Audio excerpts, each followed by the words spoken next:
Graça e paz do Senhor Jesus. Irmãos, tirar meus óculos aqui para eu te ver melhor. Sabia? Sabia que eu tenho que tirar para te ver melhor? Eu não acostumei até hoje com essa lente. Vamos ler a Bíblia então? Quem está de feriado aí está animado hoje? Amém? Que bom, né? Hein? Ah, isso é bom, né? Eu não tenho feriado, todo dia para mim tudo igual. Vamos ler Levítico 24. Hoje o nosso assunto, ele não é extenso. Na verdade eu tenho apenas 6 slides ali com estudo. Os outros são introdução, essas coisas de sempre. Então o estudo hoje não é muito extenso, mas é muito significativo para a nossa vida. Obrigado, Marcão. Diz assim Levítico 24.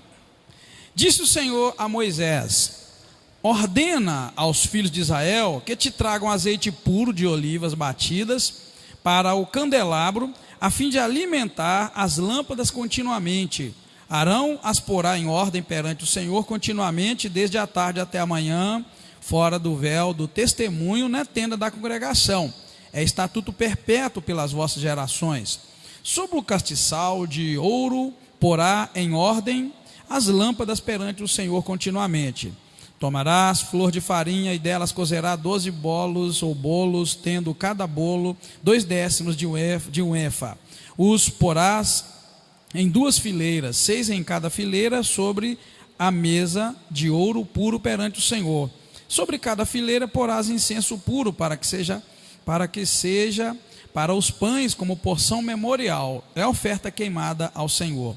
Cada dia de sábado Arão os porá em ordem perante o Senhor continuamente, da parte dos filhos de Israel, por aliança perpétua.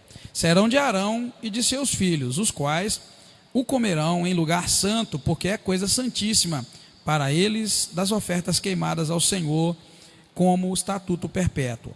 Apareceu entre os filhos de Israel o filho de uma israelita, com pai egípcio, o qual contendeu com certo homem israelita de um arraial. Então o filho da mulher israelita blasfemou o nome do Senhor e o amaldiçoou, pelo que o trouxeram a Moisés. O nome de sua mãe era Selomite, filha de Dibre, da tribo de Dan. Levaram-no à prisão, onde o deixaram até que a vontade do Senhor fosse declarada. Disse o Senhor a Moisés: tira o que blasfemou para fora do arraial. Todos os que ouviram porão as mãos sobre a cabeça dele, e toda a congregação o apedrejará. Aos filhos de Israel dirás: qualquer que amaldiçoar o seu Deus, levará sobre si o seu pecado. Aquele que blasfemar o nome do Senhor, certamente será morto. Toda a congregação o apedrejará. Quer seja estrangeiro, quer natural, blasfemando o nome do Senhor, será morto. Quem matar alguém, certamente será morto. Quem, porém, matar um animal, o restituirá, vida por vida. Se alguém desfigurar o seu próximo, como ele fez, assim lhe será feito. Quebradura por quebradura, olho por olho, dente por dente. Assim como feriu alguém, assim será ferido. Quem matar um animal, terá de restituí-lo, mas quem matar um homem, será morto. Uma mesma lei tereis, tanto para o estrangeiro como para o natural. Eu sou o Senhor, o vosso Deus. Disse Moisés aos filhos de Israel que levassem o que tinha blasfemado para fora do arraial e o apedrejassem. Os filhos de Israel assim fizeram como o Senhor ordenara a Moisés. Amém? Pai, obrigado por este dia, para muitos um dia de descanso. Louvado é o teu nome, ó Pai, por este dia que fez o Senhor, para nele nos alegrarmos. Obrigado por cada vida que está aqui. Obrigado, meu Deus, pelo esforço, pela disposição, mesmo sendo um dia de feriado, saíram de suas casas para cultuar o nome do Senhor. Obrigado, meu Deus, pela oportunidade de cantar hinos de louvor ao Senhor e agora de ler a Tua palavra. Agora eu peço que o Teu Espírito Santo fale com cada um de nós, não nos deixe voltar para casa vazios e não nos deixe também, Senhor Deus, ter perdido a nossa viagem até aqui. Que o Espírito Santo de Deus ricamente fale com cada um de nós, que saiamos consolados, confortados, que saiamos instruídos na verdade, na palavra do Senhor, Pai. Obrigado mais uma vez, eu te dou graças, em nome do Senhor Jesus Cristo, amém. Pode sentar, queridos. Dois assuntos que este texto traz, que na verdade depois a gente acaba dividindo eles ali para entender melhor. Vai falar primeiro do versículo 1 até o versículo 9, vai falar a lei acerca das lâmpadas. Só que aqui dentro, enquanto fala da lei, a lei do Senhor com relação às lâmpadas, vai falar também com relação aos pães que eram colocados na presença do Senhor e que o sacerdote deveria comer. Então, além das lâmpadas, vai falar aqui também desses pães que deveriam ser feitos e colocados na presença do Senhor. Tem a medida exata, né? Era uma receita especial, na verdade, assim como o óleo que deveria funcionar na lâmpada. E logo depois vai mostrar para nós, a partir do versículo 10, que a blasfêmia contra o nome do Senhor deveria ser castigada, né? Deveria ser castigada. Então, nós vamos tirar daí algumas aplicações para a nossa vida. E existe aqui um tema polêmico, né? Assim como a Bíblia levanta certas questões. Um ponto polêmico aqui, por exemplo, é mais no finalzinho, a partir do versículo 17, quando vai falar que quem matar algum homem certamente será morto, né? Ou seja, o assassino deveria ser morto. E é um ponto polêmico. O que vocês acham disso? Pena de morte. O que vocês acham disso hoje? Hein? É polêmico. Então, a Bíblia é muito boa para ler. Você pode ler ela e passar por cima de tudo isso, e depois pensar na realidade, não é? Aqui está falando claramente, e isso era Deus falando, porque nós estamos aqui dentro de uma teocracia, nesse tempo da Bíblia, era Deus que ditava as leis, ditava as ordens, e o povo era governado por Deus e pela lei de Deus. E aqui Deus está dando essas leis específicas para o povo de Israel, mas existe aqui um ponto polêmico. Blasfemou do nome de Deus, o camarada tinha uma pena, uma penalidade, né? E aí eu pergunto para você, o que você acha disso hoje, né? E enfim, cada um tem que ter sua opinião, mas depois você tem que ter sua opinião pela Bíblia. Quem aqui de nós, quando vê um crime bárbaro, não pensa nisso? Hein? Vamos trazer para a atualidade? Lá em Janaúba agora, se for verdade, né? Eu não estou dizendo que a notícia fala o que quer e a gente tem que engolir, porque não conhece. Aquele homem, se de fato ele incendiou aquela escola com aquelas crianças, se matou, vem cá, o que você pensa de uma lei dessa? Quem de nós na hora não pensa numa justiça bruta, não é? Por isso que eu estou falando que é polêmico. E você tem que passar por isso, para que o teu caráter, para que a tua maneira de pensar seja moldada, transformada, e você se enquadre dentro da palavra de Deus, para você entender o que Deus quer, o que Deus tem. Mas eu acho que tem ali uma partezinha que vai falar sobre isso para nós, tá bom? Então vamos entrar dentro do assunto. Ainda estamos falando da prática da santidade, e esse assunto que nós acabamos de ler fala sobre o candelabro de ouro, que deveria ser de ouro puro, como nós já vimos as instruções do Senhor. Ele deveria ser mantido com óleo, com azeite, e deveria queimar continuamente diante da presença do Senhor. Já vimos sobre esse candelabro em textos anteriores, já vimos sobre o azeite, a fórmula do azeite, como deveria ser, tudo específico. Já vimos que um camarada que tentou acender esse fogo estranho lá atrás, Deus matou os dois, Nadab e Abiú. Então era algo muito específico. Seria a mesma coisa de você ter um azeite para você usar na sua casa, e o azeite que era para ser usado na igreja, no templo. O azeite do templo, se você bobeasse, Deus te queimava, Deus te punia. Isso para nós é para a gente entender que para Deus existe uma separação entre aquilo que é santo e aquilo que é profano. A mesma coisa que é santa, dentro de um ambiente, dentro de um propósito, ela pode não ser, dependendo do ambiente e do propósito. Então a gente vê que Deus falou, esta é a fórmula, esta é a receita para o azeite, e deve ser usada aqui dentro, e tem que arder continuamente, não pode tirar aquele fogo, não pode trazer fogo estranho. Então Deus está o tempo todo nos mostrando, irmãos, que a gente tem que ter um entendimento daquilo que é santo, daquilo que é profano, daquilo que glorifica a Deus e daquilo que não glorifica. Bem, ali a gente pode olhar lá em João capítulo 8, versículo 12, e a gente pode deduzir e entender que esta é uma revelação de Deus ao homem, que vai culminar em Cristo, a luz do mundo. Essas lâmpadas, esse castiçal, como algumas traduções trazem, tinha que estar aceso o tempo todo, não podia apagar. E Jesus, lá na frente, ele diz que eu sou a luz do mundo. Ele é a luz do mundo. E essa luz apaga Jesus? Não, essa luz não apaga. Ela está brilhando e vai brilhar para sempre. Se tem uma luz que não vai apagar nunca, é Jesus Cristo, quando ele diz eu sou a luz do mundo. Depois você pode abrir lá João 12 e você vai ver. E aí me chamou a atenção, por que aqui está falando das lâmpadas, mas de repente ele vem falar do pão, porque a partir do versículo 5 fala, olha, você vai tomar flor de farinha, e dela cozerás 12 bolos, ou 12 pães, como outras traduções dizem. Na verdade é o pão da preposição que está referindo. Vai pôr diante do Senhor em fileiras de 6, formando no caso 12, que é 2 fileiras de 6, sobre a mesa de ouro puro perante o Senhor, e sobre cada fileira vai pôr incenso puro.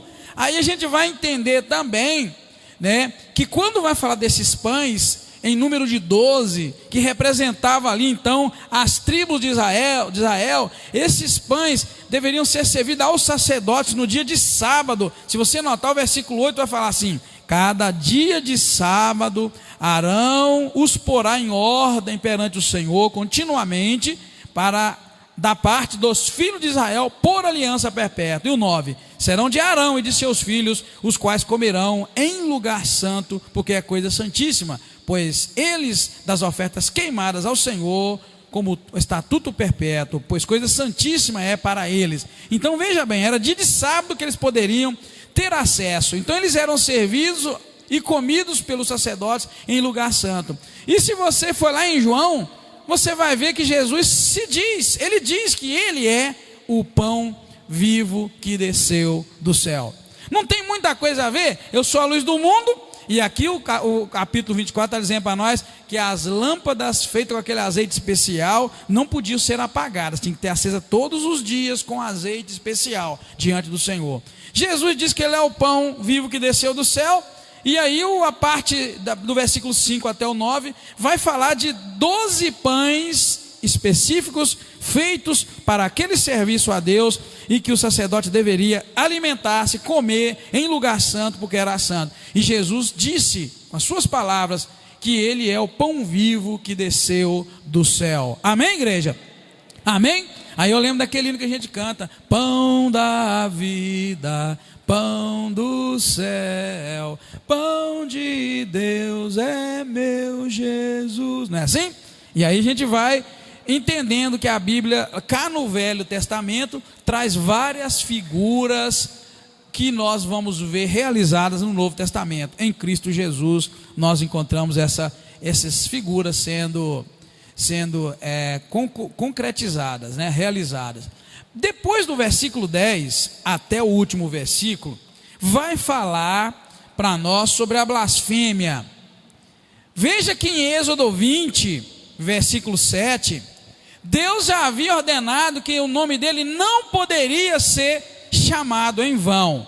Se você abrir sua Bíblia lá, você vai conferir, Êxodo 20, versículo 7, fala, não tomarás o nome do Senhor, o teu Deus, em vão, pois o Senhor não terá por inocente o que tomar o seu nome em vão.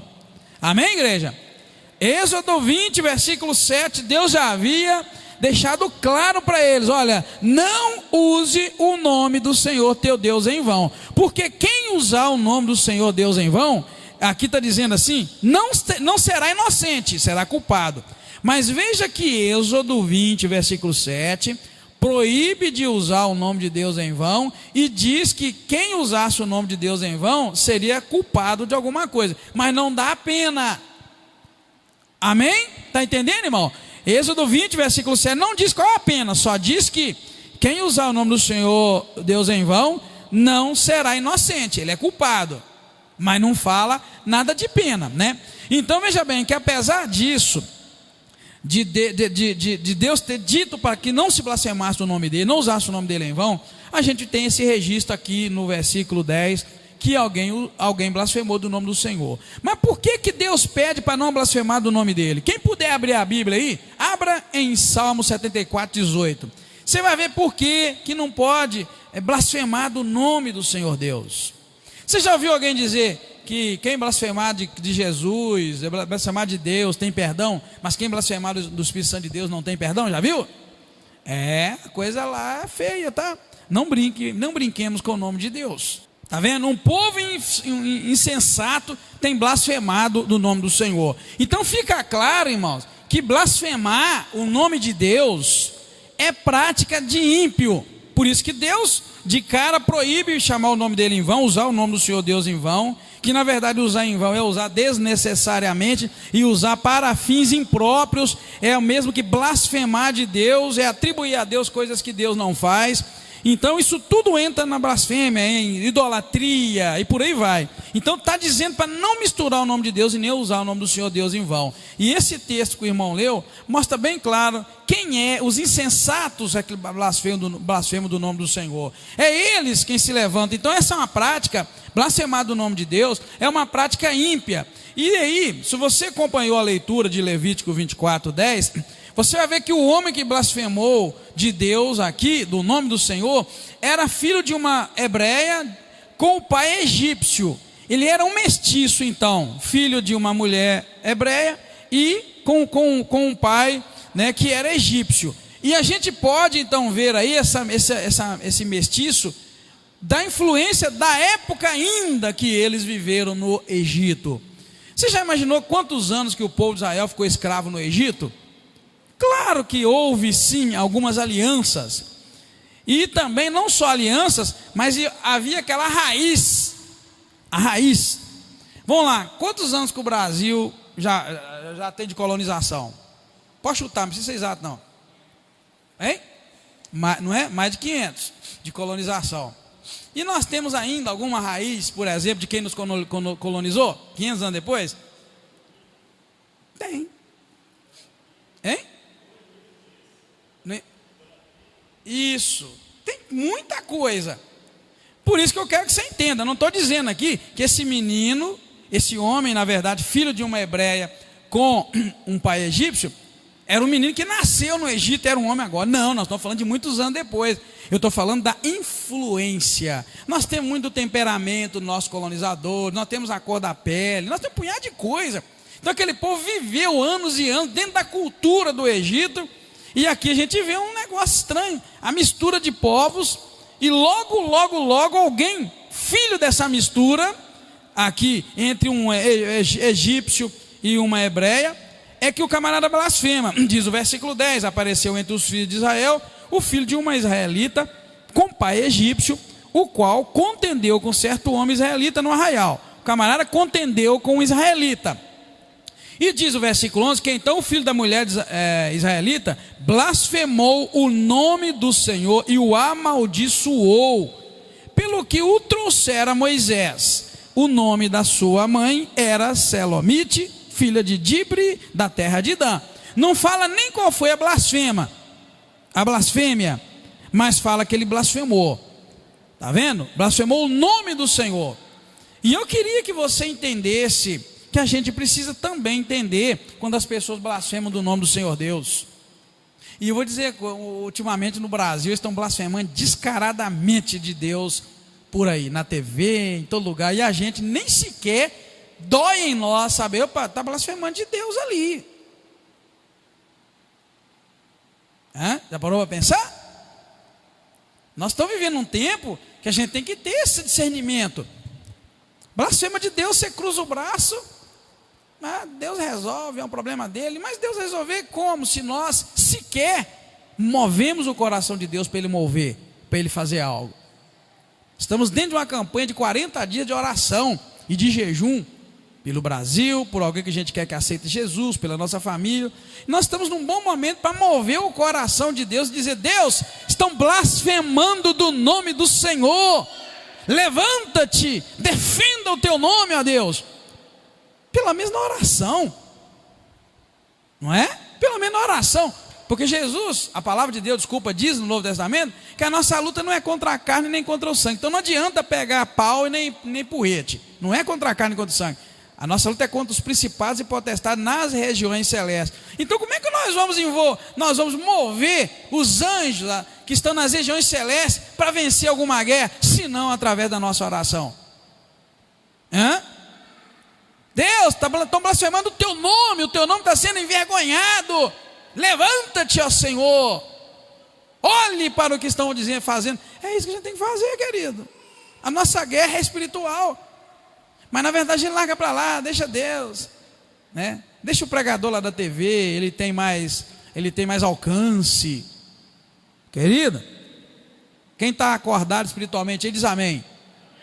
Vai para a tua casa hoje e fala: Deus, levanta-te e defenda o teu nome, porque estão blasfemando publicamente do nome do Senhor. É isso que é interceder, isso que é orar. É isso, basta isso. Quem topa ir para casa hoje e falar assim, diz amém.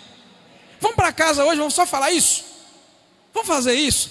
Deus, olha a afronta ao teu nome, olha a afronta aos princípios que o Senhor deixou. Estão te afrontando, ó Senhor dos exércitos. O Senhor nunca perdeu uma batalha. Levanta-te. A gente fica perdendo tempo na nossa oração, é errada demais, gente. A gente fica orando para Deus matar a gente, não é? Manda fogo, Deus, destrói. Que nada, pai. Manda Deus levantar e defender o nome dele. Fala aqui, Deus, começa a anotar o que estão afrontando de Deus e leia. Ó Deus, tá aqui uma lista, ó. Só eu vi hoje, ó, na TV, no jornal, eu vi, ó, estão afrontando o nome do Senhor, isso, isso e isso. Está aqui, Deus, ó, eis a afronta ao teu nome. Pronto, querido. Não estão ganhando a guerra ainda, porque nós estamos lutando errado. Amém? Vamos orar. A família está sendo ameaçada. O que você está fazendo? Deus está ameaçando a família no modelo bíblico, modelo santo. Levanta-te, Senhor. Pronto, só isso. Tranquilo. Isso é luta espiritual. Isso é oração, isso é intercessão. O reino espiritual a gente vive assim, não precisa de pular, não precisa de espernear. Tá bom, querido? Eu estou te mostrando isso para você ver que o camarada blasfemou do nome de Deus. Deus te havia ordenado para não chamar o nome dele em vão, ou seja, o meu nome não é qualquer nome, então tome cuidado. E o homem que blasfemou era um homem mestiço, filho de uma hebreia, na verdade eu coloquei judia ali, hebreia, com pai egípcio. Ele era um mestiço e certamente pela influência de quando o povo de Israel viveu lá no Egito. E eu quero que você preste atenção uma coisa, tá? No Êxodo, Deus avisou o povo, começou a avisar para o povo não se misturar com outros povos. E o povo de Israel, a gente vê aí, eles brincando e misturando e por aí vai. Bem, um detalhe importante que eu coloquei para você, isso aí a gente sabe nos estudos, a gente sabe na teologia, que os judeus os judeus tinham um cuidado muito grande para não chamar o nome de Deus em vão. Então os judeus passaram a não falar o nome de Deus, o nome correto de Deus, tá bom? Eu vou dar uma pincelada rápida ali. O nome de Deus era mais ou menos, a minha caneta não está nem acendendo mais também, para vocês verem ali, ó. O nome de Deus era mais ou menos aquela pronúncia lá de, o que vocês entendem lá com aquele YHWH? Tá lá, ó, tá vendo? Os judeus usaram a palavra no seu sentido geral e não pronunciavam o nome sagrado de... isso, como é que é? A Zita falou. Quem é lá atrás que fala? É Yahvé, Yahweh. Era aquilo ali, não era um nome. Eles não pronunciavam por medo. E o nome se perdeu. Mas era mais ou menos aquele Yahweh. Tá vendo? YHWH. Yahweh, que era Javé. E que na verdade nós traduzindo por Jeová. Então o nome de Deus era algo parecido com isso, Jeová. O povo de Israel jamais ousava pronunciar o nome de Deus, porque o nome de Deus era santo, puro, e Deus falou: não chame pelo meu nome em vão. Então o povo temia usar o nome de Deus e Deus detonar com eles.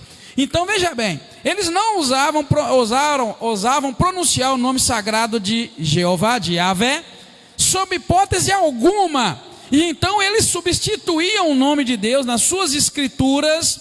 Olha bem, o povo substituía o nome original de Deus nas escrituras antes de se escrever a Bíblia, como é que eu falo aqui, rapaz? Quando ia transmitir a Bíblia para alguém, tem jeito de falar, mas quando é na transmissão oral, era assim, a melhor palavra é essa. Eles nunca usavam o nome Yahweh e passaram a usar o nome Adonai, que na verdade é Senhor, ou do Senhor.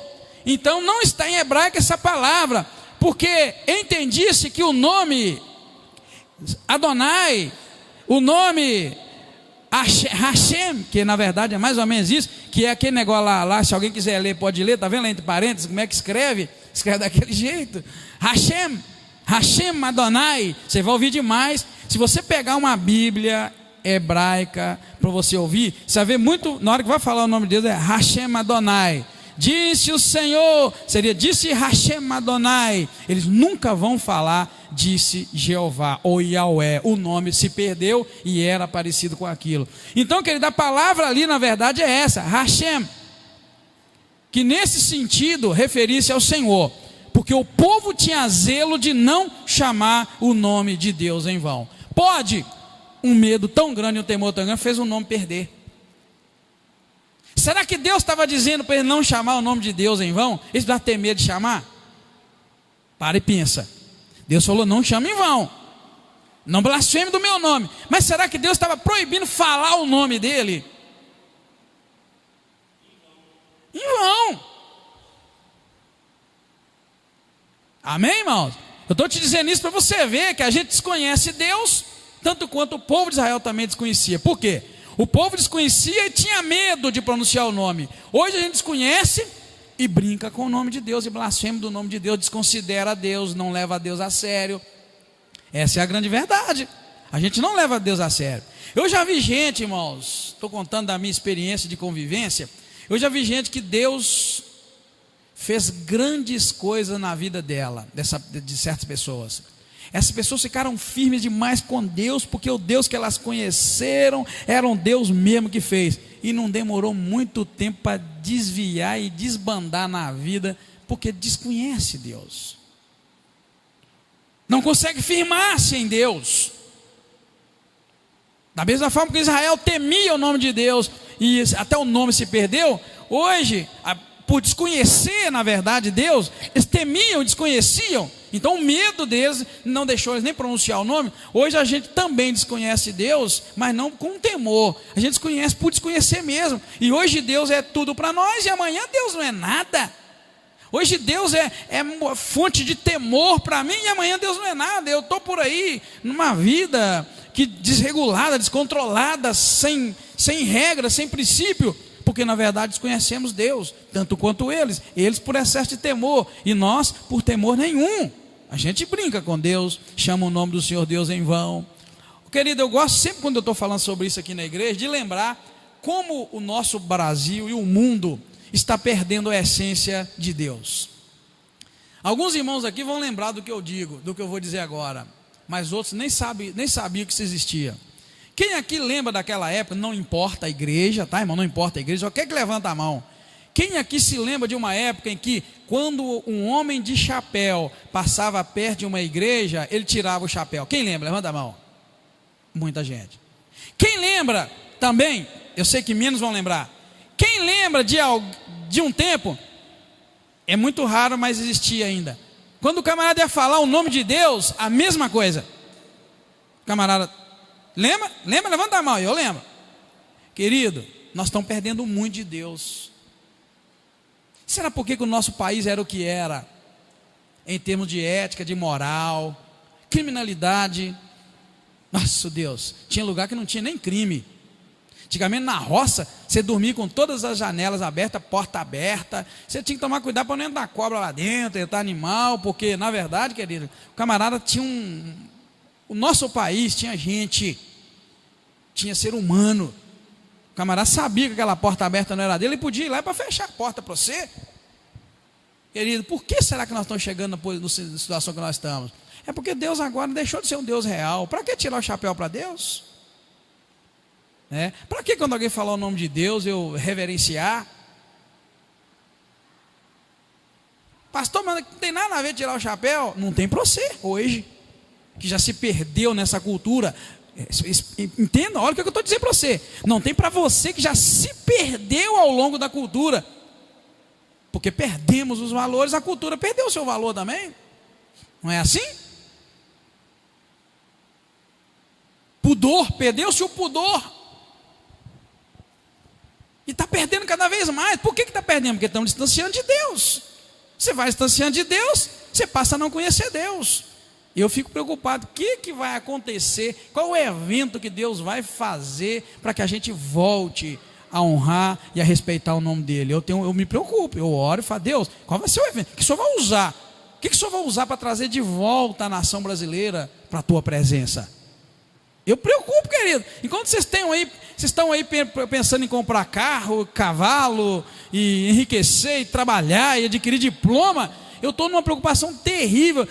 Qual evento Deus eterno, o Yahweh, o Jeová, o Todo-Poderoso, o Eterno, qual evento? O que ele vai usar? Qual o cabresto? Que aí os irmãos da roça vão saber. Qual o cabresto que ele vai usar para trazer o povo de volta para a presença dele? Porque só ele para fazer isso. Está desenfreado, está correndo, irmãos, em velocidade altíssima para longe do Senhor Deus. Então eu estou te trazendo isso por causa dos valores que eu estou dizendo para você, que se perderam ao longo do nome de Deus. E aqui, Deus, quando cobrava que não podia usar o nome dele em vão, o povo teve um cuidado de sequer mencionar o nome do Senhor Deus. E aqui o texto, quando diz que fala que aquele camarada blasfemou do nome do Senhor, não existe a blasfêmia, mas foi algo pesado e penoso. Um dia nós já respeitamos Deus, querido, nossa nação, como eu estou te mostrando. Havia um tempo que a gente respeitava tantas pessoas no Brasil, que até os mortos a gente respeitava. Vou falar uma outra coisa também da cultura que se perdeu. Quem se lembra, mas a gente respeitava os vivos também, tá, irmão? Já falei para você que respeitava os vivos. Antigamente você acha que existia esse negócio de banco, empréstimo de banco? Não, rapaz, o camarada tinha necessidade ali no compadre dele, ali lá na venda, e comprava. E sabe qual a garantia que o camarada dava? Qual? A palavra. Eu vou pagar tal dia. E pronto, acabou. A gente comprava com caderneta. A gente comprava e assinava numa cadernetinha e ia embora. A cadernetinha não ficava, nem sempre a cadernetinha ficava com o dono da loja, não. Ficava com a gente antigamente. Você levava a caderneta. Você voltava lá no final do mês, está aqui. O camarada somava, e geralmente a crise era muito grande, não tínhamos os luxos de hoje, mas tinha moral, tinha nome, palavra.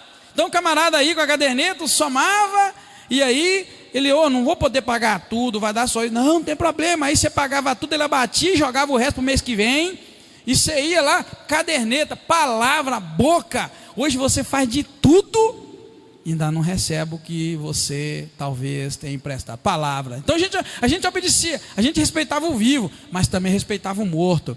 Quer ver? Vamos para você ver como é que a coisa mudou.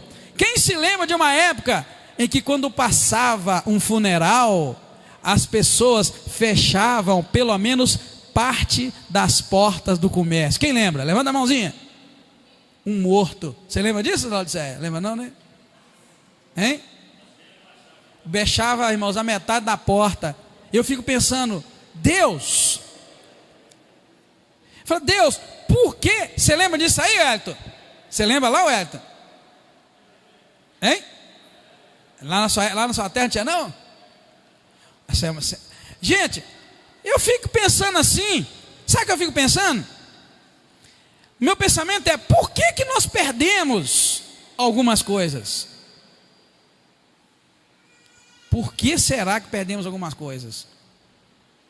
Aí você fala, pastor, mas um morto? Não, meu camarada, nós fazemos pior com os vivos. Esse é o problema. Nós fazemos pior com os vivos.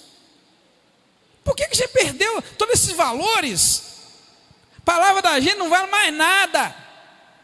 Cheque, então, antigamente palavra valia, hoje cheque perdeu o valor. Olha que mundo. Se chegar num ponto que o cheque perdeu o valor, meu irmão, a gente tinha que caçar quem não pagava e dar um jeito nele. Agora, fazer um documento, o cheque perdeu o valor, mostra a degradação da moral, da ética, do caráter nosso. Cheque não vale mais nada. Eu fui abrir uma conta no banco para a igreja e eu precisava de um cartão para a igreja, né, para a gente poder gastar e comprar. A mulher falou, não, porque só pode dar cheque e tal. Eu falei, dona, vem cá, você vai dar cheque para quê? Cheque presta. Aí ela falou, Falei, então minha filha, para de bobeira. Eu não vou abrir a conta porque eu não posso vir mexer com cheque. Ninguém vai aceitar cheque. Não vale, irmão. Você chega num lugar, não aceita cheque nesse estabelecimento. Por que está degradado tanto a ética e a moral? Eu gostaria muito de viver num país onde a minha palavra valesse mais do que documentos. Mas você é culpado, nós somos culpados de estar num país igual a gente está. Por quê? Porque nós estamos perdendo o temor de Deus. Foi devagarinho, o temor aqui, o temor ali, e aí vai degradando. Um país, um povo que não tem temor a Deus, irmãos, ele cai na decadência. Porque o temor do Senhor, diz o Salmo 111, o temor do Senhor é o princípio da sabedoria. Então quem tem temor do Senhor tem sabedoria. Então eu quero colocar isso para você, só para você ver ali o que estava acontecendo com aquele rapaz, no versículo 10 para frente, ao ponto dele ele ser penalizado com morte por causa daquilo. Como Deus não havia ainda determinado qual o castigo para aquela pessoa que blasfemar do seu nome, porque eu li para você Êxodo 20, versículo 7, que Deus falou que quem usasse o nome dele em vão seria culpado, mas não disse culpado e que pena levaria. O que aconteceu então? Eles tiveram que esperar pela sentença. Diz o versículo 12: levaram o homem à prisão, onde o deixaram até que a vontade do Senhor fosse declarada sobre o homem que havia blasfemado o nome dele. Ou seja, Deus não tinha dado uma penalidade, ele só avisou: não blasfema, não chama o meu nome em vão, porque quem chamar não vai ficar por inocente, vai ser culpado. E aqui você vê que quando aconteceu um caso de blasfêmia do nome do Senhor, o primeiro caso registrado, Moisés não sabia o que fazer. E agora, o que eu vou fazer? Deus não mandou fazer alguma coisa, só falou que é culpado. Então veja aquele versículo 12 relata que levaram ele até a prisão e deixaram o homem lá até que a vontade do Senhor fosse declarada. O que eu quero que você entenda nisso? Eu quero que você entenda que a Bíblia é tão perfeita que nem nos deixa no vazio.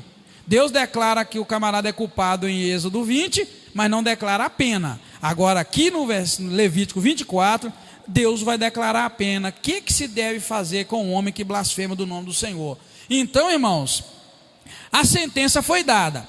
A palavra diz que deveria ser colocada as mãos sobre a cabeça do homem que blasfemou.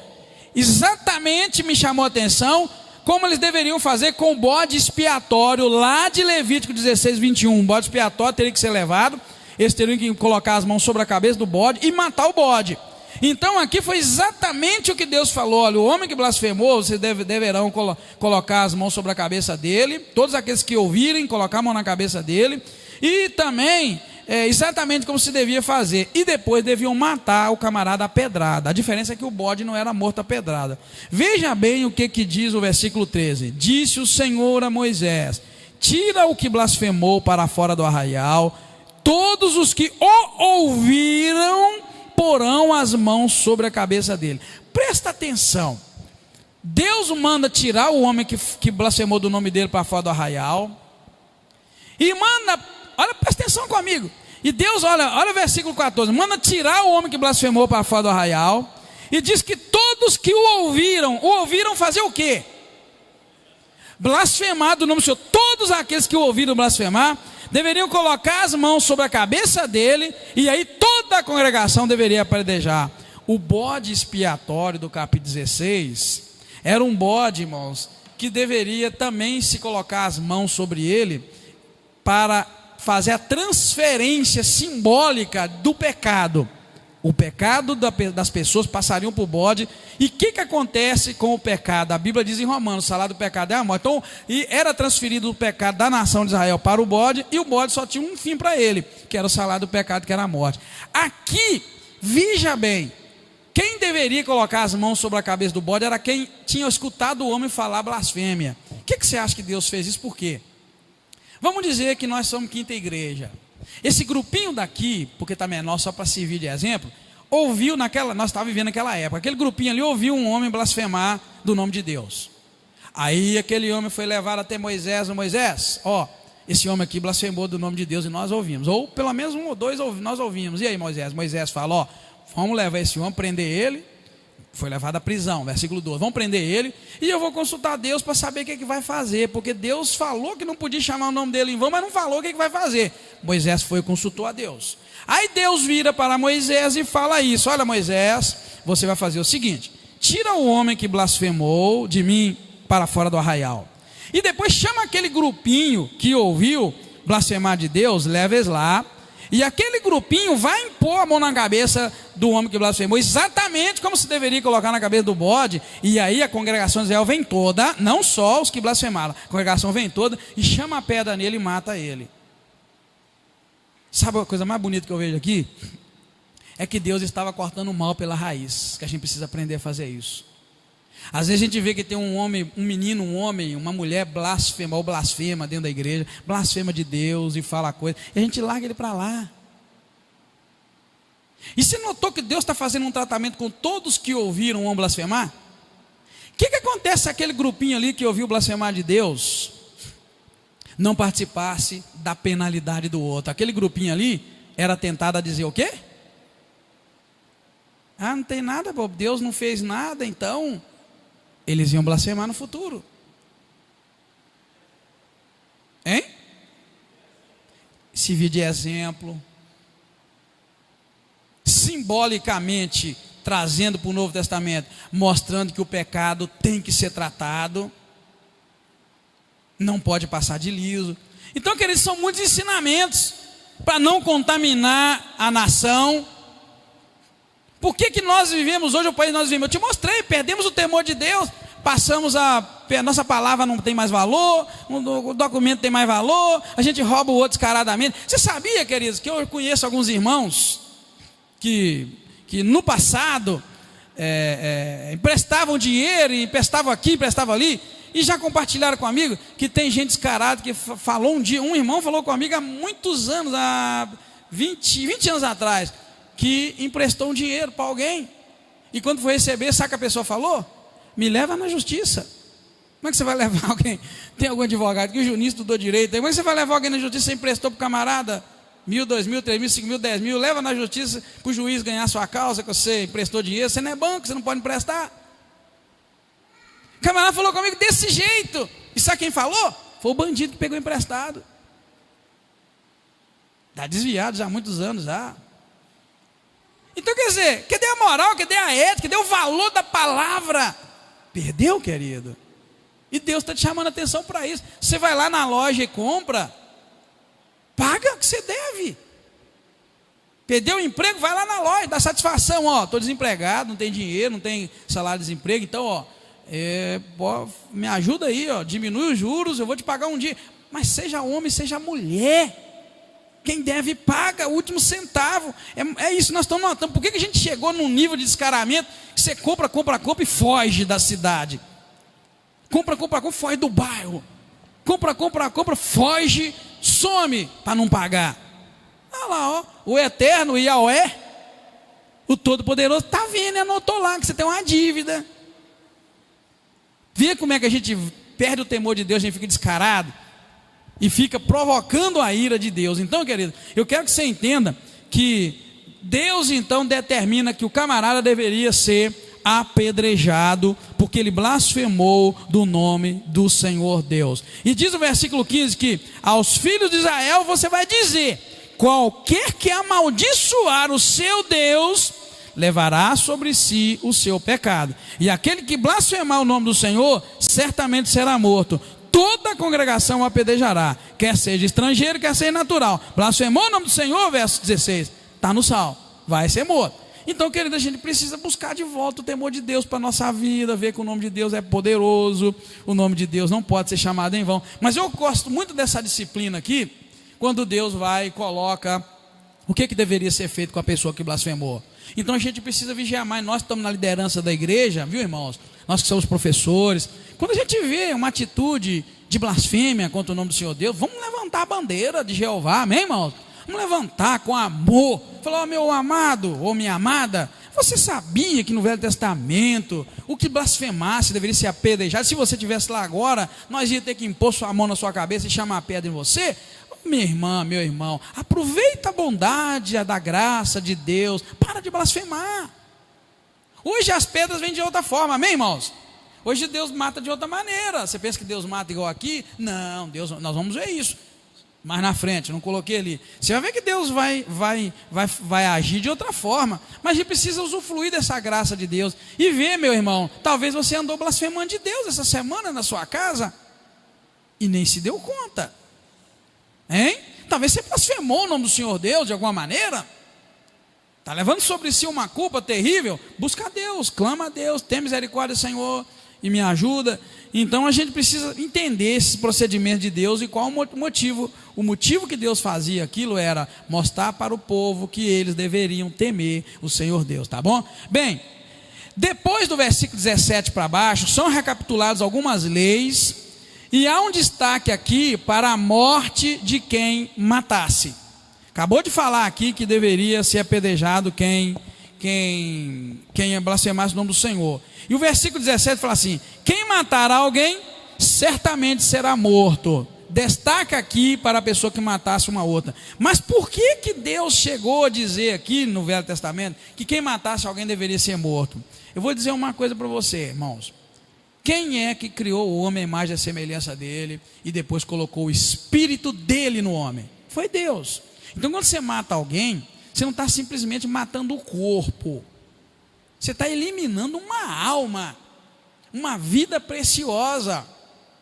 Então matar não é essa farra que às vezes a gente, por bobeira, a gente fala, Deus que nos perdoe, às vezes a gente fala muita besteira. Então ali está dizendo que o destaque desse versículo do 17 ao 23 é para a morte de quem destruísse. Mas vale lembrar que Deus não está incentivando a vingança, muito pelo contrário, Deus está ali incentivando o temor. Porque quando Cristo, lá em Mateus 5, 38, 42, renova essa atitude de matar, ele vai falar uma coisinha. Quem puder, abre para mim e leia, para você ver quando Jesus vai renovar essa atitude de matar alguém. Veja que o texto vai dizer para nós assim, aqui no Velho Testamento: olho por olho e dente por dente. Assim como feriu, também o homem será ferido. Quem matar um animal, vai restituir o animal. Mas quem matar um homem, vai morrer. Vocês têm que matar. Veja aqui que Jesus vai falar sobre renovando essa lei de olho por olho e dente por dente. Quem achar pode ler Mateus 5, 38, 42. Amém, igreja? Eu pus fogo lá no início, né, para dar negócio da pena de morte. Pus fogo para ferver em nós mesmo assim. E a gente fala, mas tem que matar todo mundo, para depois a gente vir jogar um balde de água fria. Porque Jesus chega a citar a lei lá de Levítico 24, quando ele diz assim: olha, ouvistes o que foi dito, olho por olho, dente por dente. Agora, eu porém vos digo, não é assim mais. Nosso Deus, aí arrebenta, não arrebenta? Não é? Arrebenta. Você fica doido querendo que chegue esse tempo da justiça de matou, morre. Às vezes a gente não fala assim também, vou ser sincero. Quando a gente vê a maldade, a criminalidade crescendo, a gente não começa a pensar, está na hora, só querido, que Jesus vem e joga um balde de água fria em nós e fala: ó, vocês ouviram o que foi dito, né? Lá era olho por olho, dente por dente. Mas eu, porém, vos digo, não é assim mais. Não resistais ao homem mau. Ou seja, fez maldade? Não resista. Deixa o homem mau no seu caminho. Se alguém te bater no lado direito, oferece a outra parte. Se alguém te quiser levar para o tribunal e tirar a tua túnica, deixa levar também a capa. Se alguém te forçar a caminhar 1 milha, vai com ele 2. Dá a quem te pedir, não resista, não preocupa com isso. E não te desvies daquele que quer lhe pedir algo emprestado. Veja como é que Jesus traz para nós uma outra lei. Uma lei diferente daquela. Aí você vai perguntar, mas Jesus está mudando a lei? Sim, ele está mudando a lei. Ele está dizendo aqui que aqui é diferente agora. Agora não é para você resistir. Lá era olho por olho, dente por dente. Amém, irmãos? Amém? Então, se alguém te pedir uma opinião hoje sobre isso, sobre aquilo, você já sabe: olha, a minha opinião devia descer o pau e matar. Mas a palavra de Jesus diz que deve ser assim.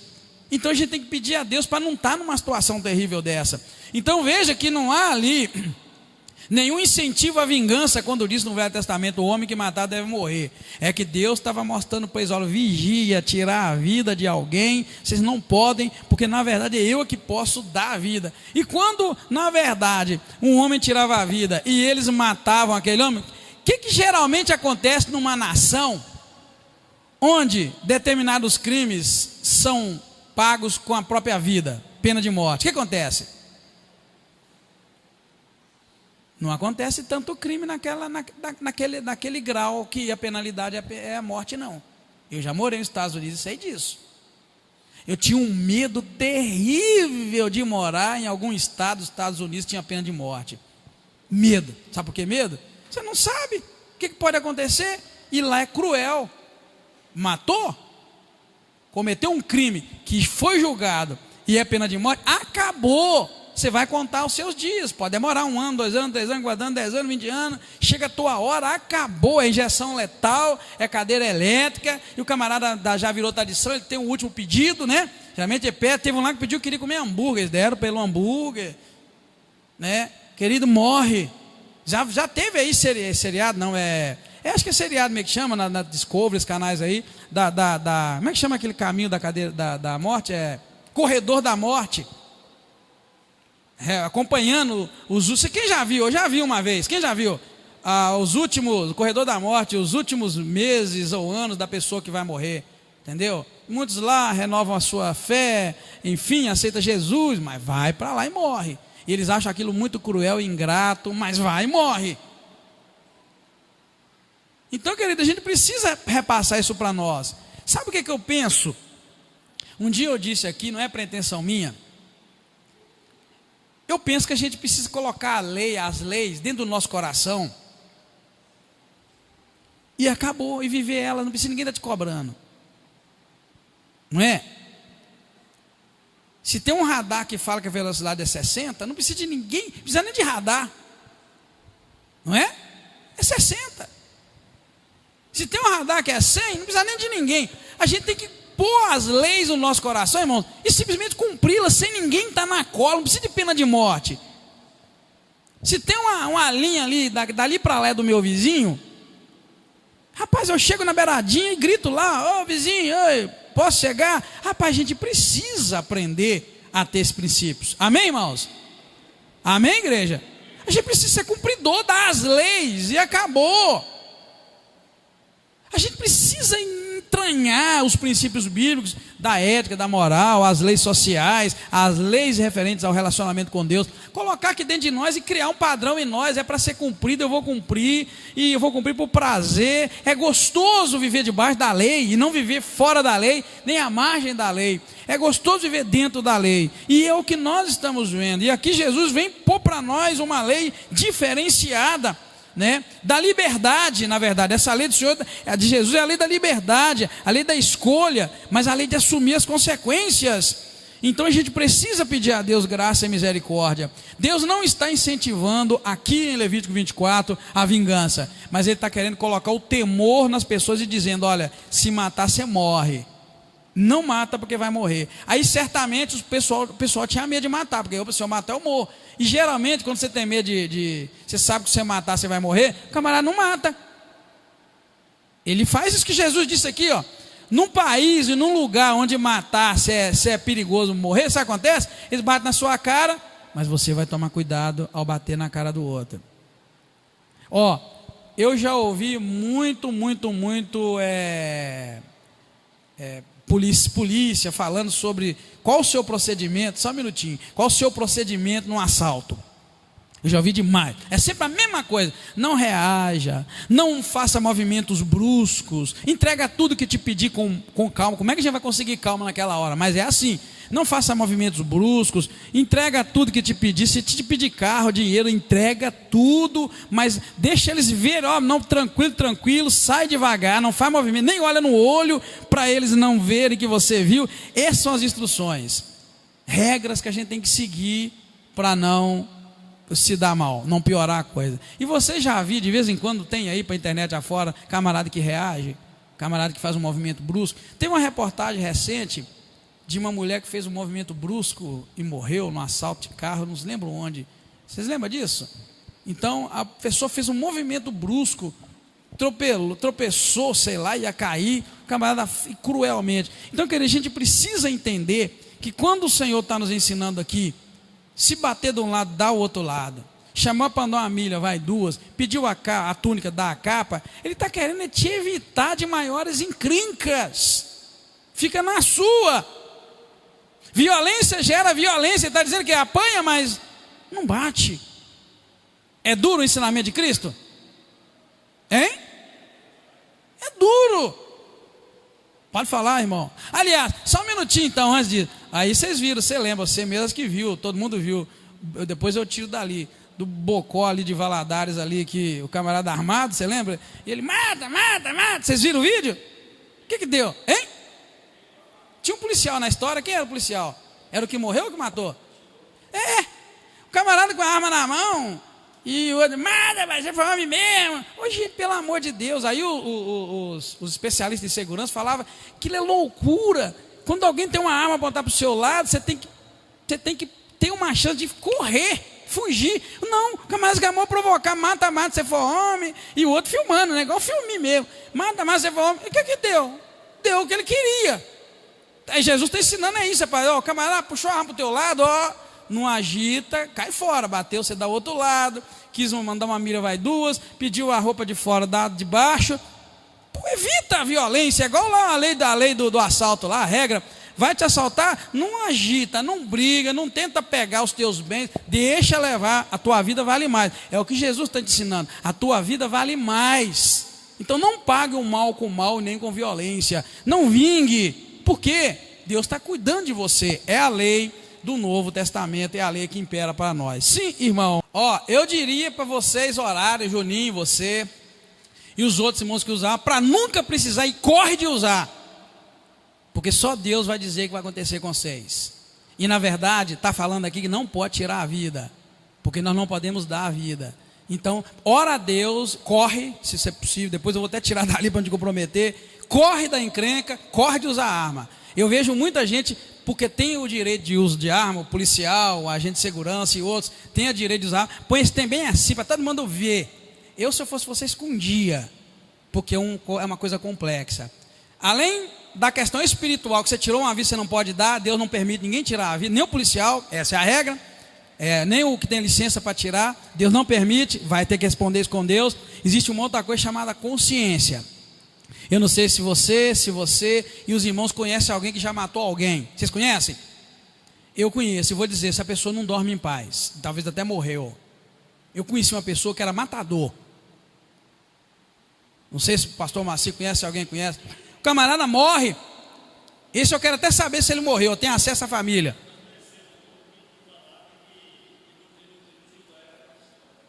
O camarada lá não tinha coragem de olhar para o céu. Conheço um outro recente,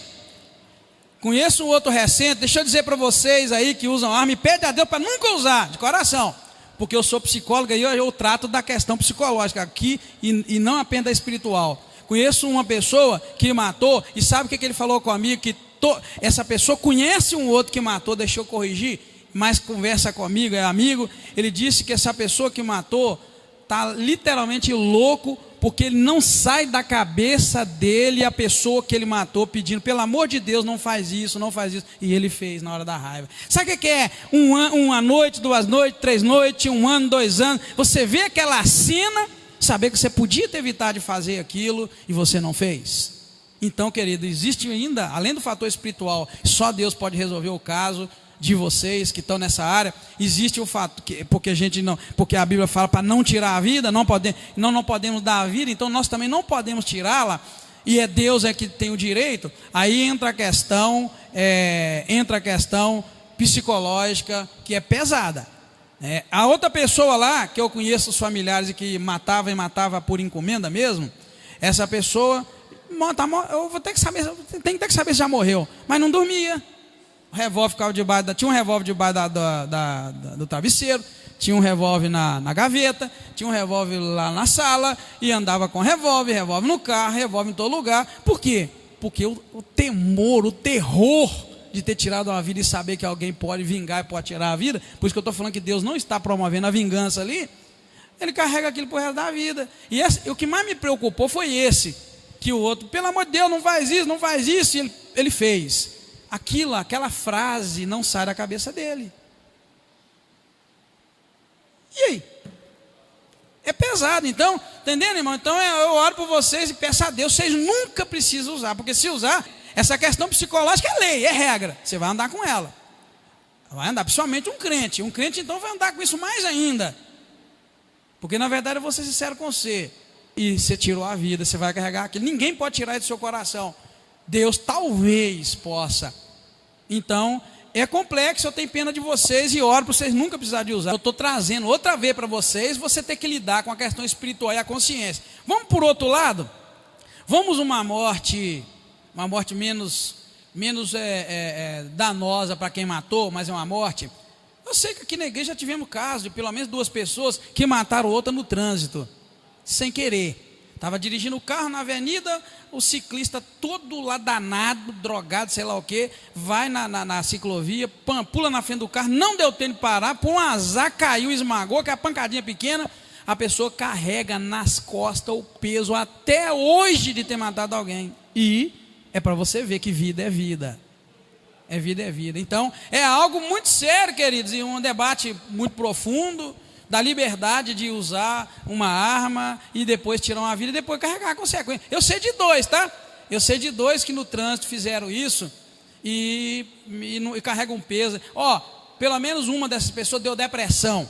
Está com depressão até hoje, talvez 15, 20 anos depois está com depressão, não é? Não é? Depressão.